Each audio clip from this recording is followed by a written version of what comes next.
The mansion was eerily quiet the morning after Sia claimed her power. The air, usually crisp and controlled, felt charged with silent electrical tension, a pressure cooker ready to blow. Sia woke in the North Wing's guest suite, a deliberate separation that served as her first declaration of independence. It was a spacious, cold room, mirroring the precise, legalistic nature of her mind now. She was not leaving the marriage, but she was leaving his bed, a tactical retreat that signaled her intent to redefine the rules of their captivity. Her body carried the phantom ache of the previous night's forced intimacy, a testament to Jing's brutal, possessive claim, but her mind was cold and crystal clear. She reached for the file she had retrieved. G Group Executive Shares, her fingers tracing the critical, tiny print about the specialized voting trust. Jing had bound her, but she had found a loose thread in his knot. You wanted control. Jing, you taught me how to seize it. Now that I am your wife, I will fight you with your own weapons, law and ambition. The physical bond may hold, but my will is mine, she vowed, the cold steel of resolve replacing the desperate fire of her initial fear. He thinks he secured an anchor. He secured a saboteur. She dressed in a simple high-necked white dress, a look of utter purity that concealed a heart full of calculated malice. She needed to look like the stable, demure wife the grandfather approved of, while meticulously preparing to stage a corporate coup that would dismantle her husband's absolute authority. Jing woke minutes later, his eyes focusing on her with an undeniable satisfaction. He looked rested, powerful, and utterly convinced of his victory. The confidence was his greatest weakness, the assumption that because he had conquered her physically, her spirit would follow. He spoke, his voice deep and smooth with the possessiveness of a man who believed he had finally secured his treasure. Good morning, Mrs. Young. You look surprisingly composed for a woman who just realized the finality of her situation. Did the solitude of the guest suite aid your reflection? It was adequate, Sia replied, meeting his gaze steadily, although my access to the G Group servers seemed suddenly restricted. Did you forget, Jing? We are partners now. I require full transparency. Partners, yes, but I still manage the operational security. You have access to the trust files and the voting portfolio, as per the agreement you forced me into. Anything more requires a formal, written request and a demonstration of genuine corporate need. You see, Sia, I learned a valuable lesson yesterday. Never underestimate your opponent. You won the battle for the board, but you are still a novice. I am simply preventing further unauthorized maneuvers. He had retaliated flawlessly, turning her victory into a technical stalemate. Sia leaned back in her chair, accepting the move. A clever checkmate, Jing, but I already told you my first decision. I am hiring a legal team. My team will ensure I receive the transparency due to a controlling spouse. You cannot blockade me forever, or I will use my voting rights to file a motion for corporate abuse of power. Jing laughed, a short, cold sound that held no humor. Your money is still my money, Sia. Any team you hire will be compromised by my existing contracts. You are still within the cage, my dear. You just have a slightly larger territory. He pushed his chair back, the movement signifying the end of the discussion and his complete victory in this round. He thinks he has cornered me with legal fees and corporate loyalty. He doesn't realize I planned for this months ago, Sia thought, watching him leave. Sia immediately executed her contingency plan. She didn't approach any of the local soul firms Jing might control. Instead, she used the secure messaging app from her old investigative days and contacted a legal firm based entirely overseas, a firm specializing in international corporate arbitration and notoriously independent of the G Group's influence. She paid their retainer using funds she had carefully squirreled away long before her capture, using an anonymous cryptocurrency transfer that Jing's team would never trace. The following day, two formidable lawyers, one severe, older woman named Miss Choi, known for her ice, cold arbitration skills, and a sharp younger man named Mr. Han. No relation to the previous Mr. Han, a specialist in ancient corporate trusts, arrived at the mansion demanding an official meeting with the CEO's wife, citing their signed retainer contract. Jing was livid, the unexpected independence of the team proving Sia's determination. But legally bound to allow access to his spouse's retained counsel, the meeting took place in the unused conservatory, a room far enough from the library to ensure privacy.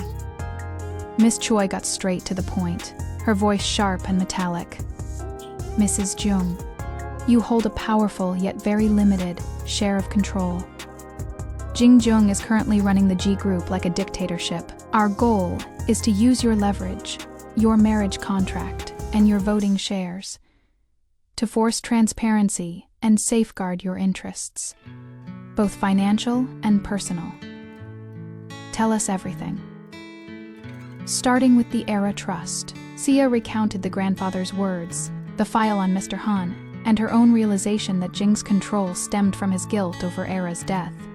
She was meticulously detailed, ensuring they understood the emotional stakes. "The key is Era's death," Sia concluded, her voice low. "Jing's obsession with control makes sense if he blames himself. But the file on Mr. Han was incomplete. I believe there is more to Era's story. A secret that truly terrifies Jing.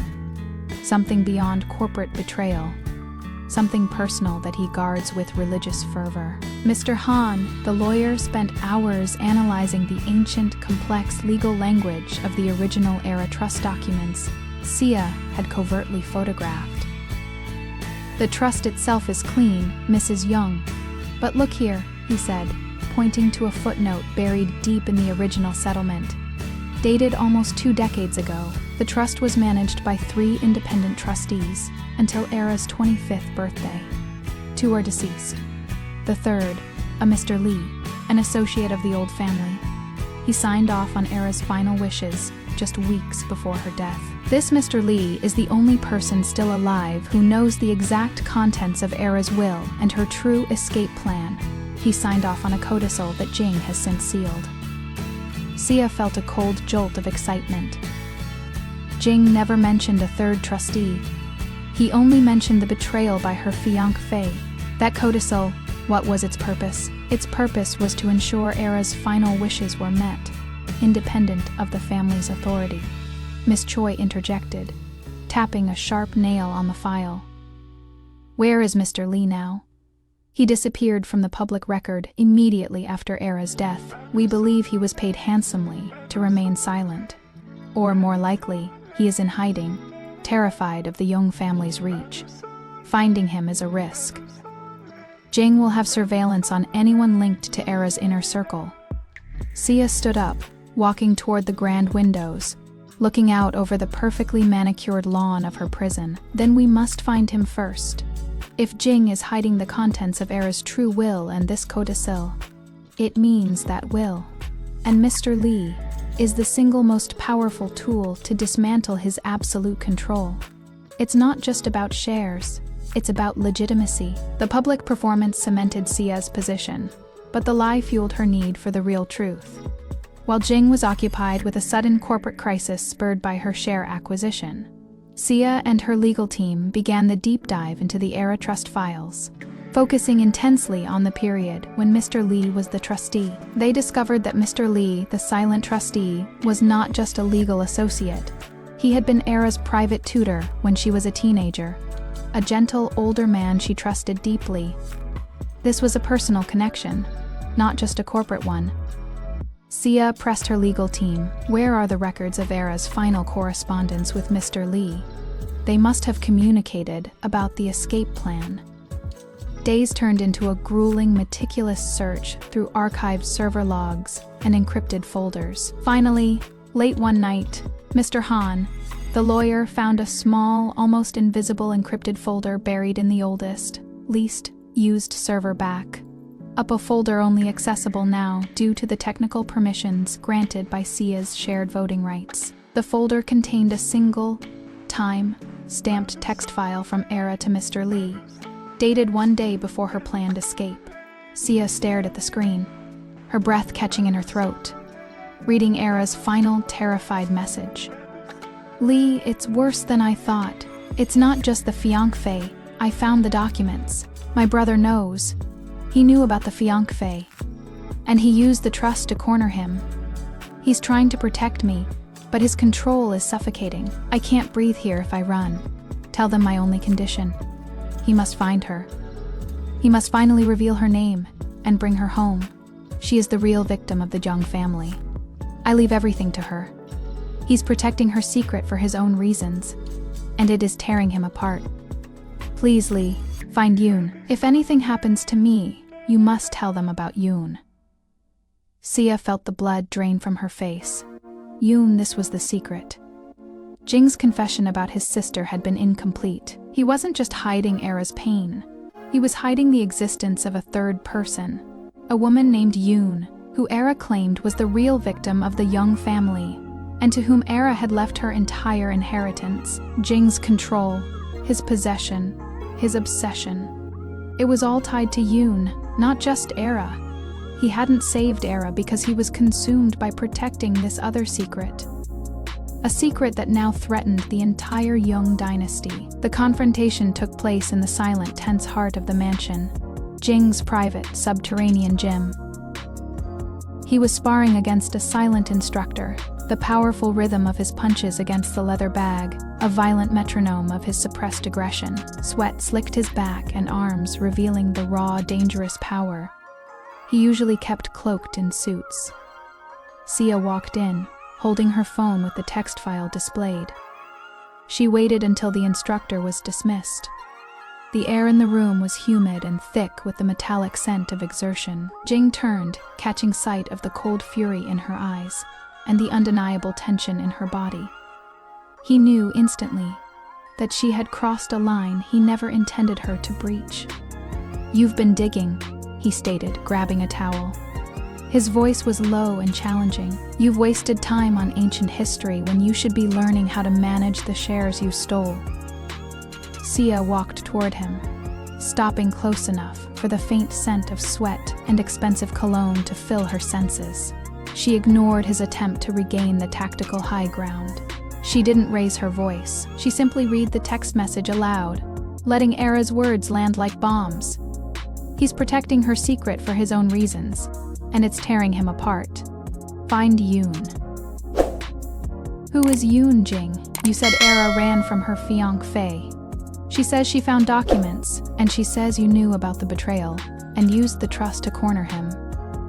He's trying to protect me, but your control was suffocating. Who is Yoon? The towel fell from Jing's hand, dropping silently to the rubber mat.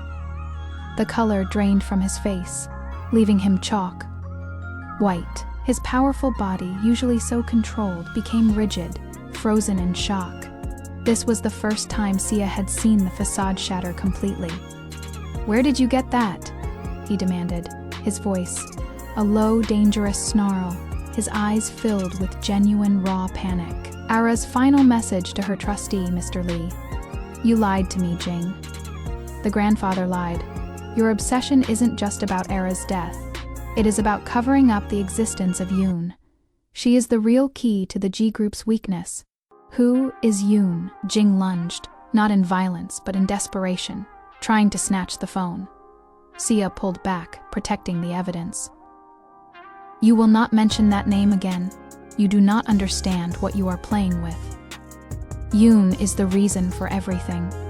She is the one secret that must be kept buried." He roared, his usual composure dissolving into desperation. "I understand that your control is based on a lie. You possess me because you failed to protect Yoon. You are not a savior, Jing. You are a prison warden guarding a past secret. You sacrifice everything for control, even the truth," Sia accused, her voice breaking with the emotional weight of the discovery. Jing trapped her against the cold gym wall, his body pressing against hers, his control completely gone. He didn't kiss her gently. He simply held her captive, his eyes wild with conflicting emotions, fury, fear, and a terrifying, desperate love for the power she wielded. "You have taken my power, Sia. You have taken my trust, but you will never take this," he hissed, his lips inches from hers, the heat of his breath scorching her skin. He grabbed her chin, forcing her head back. The kiss that followed was a hostile, punishing claim, a violent collision of hatred, betrayal, and the undeniable, consuming attraction that still raged between them. He forced her lips open, demanding submission to the raw, animal need that Yoon's secret had unleashed. Sia fought him for a moment, pushing against his chest, the solid, unyielding muscle a terrifying barrier. But the overwhelming force of his desperate need and her own shock caused her resistance to crumble. She responded to the fire, the hatred, transforming into a searing, agonizing act of shared desperation. His hands moved from her chin to her waist, pulling her flush against his sweat, drenched body, erasing the distance, deepening the violation, turning the emotional warfare into a desperate, physical struggle. He broke the kiss, his forehead resting against hers, both of them breathing hard, ravaged by the emotional violence. In a voice that was barely a whisper of defeat, he confessed, Yoon is my greatest failure, and you are right. She is the victim. I can't protect her from my enemies, but I will protect her secret from you. You have no idea the forces you have just awakened. Just as Sia was about to press him further, demanding details, a sudden, jarring alarm sounded through the mansion. It was the highest-level corporate security alert, the kind reserved for a catastrophic breach. Min's voice crackled over the emergency intercom system, thick with fear and panic, cutting through the silence of the gym. Jing, sir, we have a problem. We have a major security breach. Lav has returned. He is not alone. He has brought a third party, and they are here, outside the main gates. They are demanding to speak to Mrs. Young. And the third party, sir, they are claiming to be Yoon. Sia and Jing stared at each other, their faces inches apart, the passion and the hatred momentarily eclipsed by the shared, terrifying reality. The secret was out, and the victim had arrived. Jing's body tensed, instantly moving from passion to pure, focused corporate defense. This was the explosive, the secret of Room 302, Episode 7. Sia forced Jing to reveal his deepest secret, the existence of Yoon, the true victim. But the discovery quickly turned into chaos as Yoon herself arrives at the mansion gates, accompanied by a vengeful Love. Who is Yoon, and what will she demand from Jing and his captive wife? The stakes are at their highest. Don't miss the shocking confrontations in Episode 8, The Third Person.